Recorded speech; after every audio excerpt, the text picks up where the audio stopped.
এই এখন 9টার ব্রেক, 1 ঘন্টা। এখন ক্যান্টিন থেকে খানা খাইয়া তারপরে কেবল আইলাম।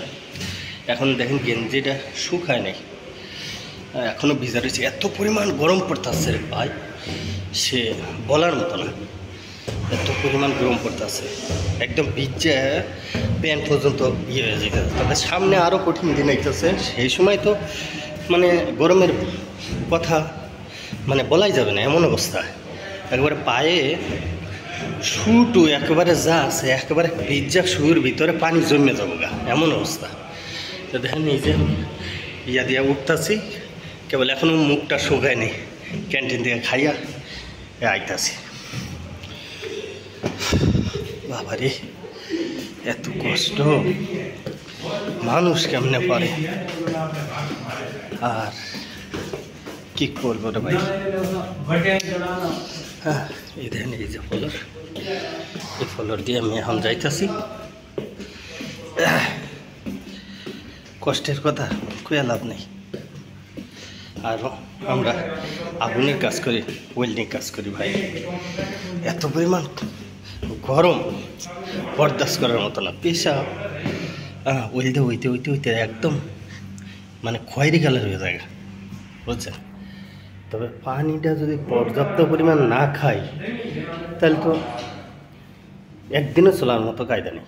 পর্যাপ্ত পরিমাণ খাওয়ান লাগে, এবং লাগে ওর স্যালাইন দেয় কোম্পানি, ওই ওর স্যালাইন খাওয়া লাগে কন্টিনিউ।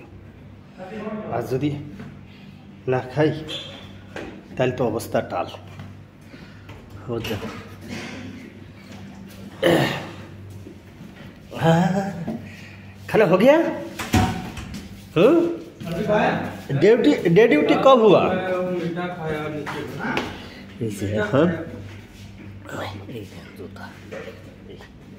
তুইতাছি এখন একটু 1 ঘন্টার ব্রেক দিলাম, পাও পাওয়াটা হুগাইতে দিলাম।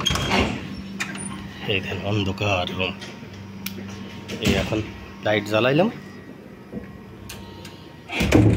আমরা 3 জন আছি রুমের মধ্যে এখন, আর বাকি 2জন ছুটিতে আছে। টোটাল 5 জন আমরা রুমের মধ্যে আসছিলাম 10 জন। 10 জনতে এখন 5 জন আছি, আর 5 জন গেছে গা। তারপরেও 2 জন আবার ছুটিতে। এখন রুমে আইলাম আমি।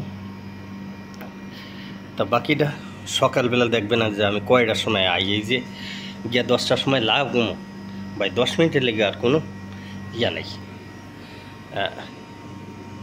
কোনো রেস্ট নেই। 10 মিনিটের লেগেও কোনো রেস্ট নেই। আয় আবার তুই একেবারে 6:05 মাইরা তারপর আইতেই ভাই, এর আগে আর আওয়াই নেই। আজ যদি বাইসেস কেউ আইয়ে আর যদি সিকিউরিটি ধরতে পারে, হ্যাঁ তো লাজিম কাটিং ডিডাকশন করবো, বুঝছেন। এর লিগা ডরে বয়ে কেউ আইও না, কাজ একেবারে শেষ করে তারপরে। তো সকালবেলা আবার দেখা হবে।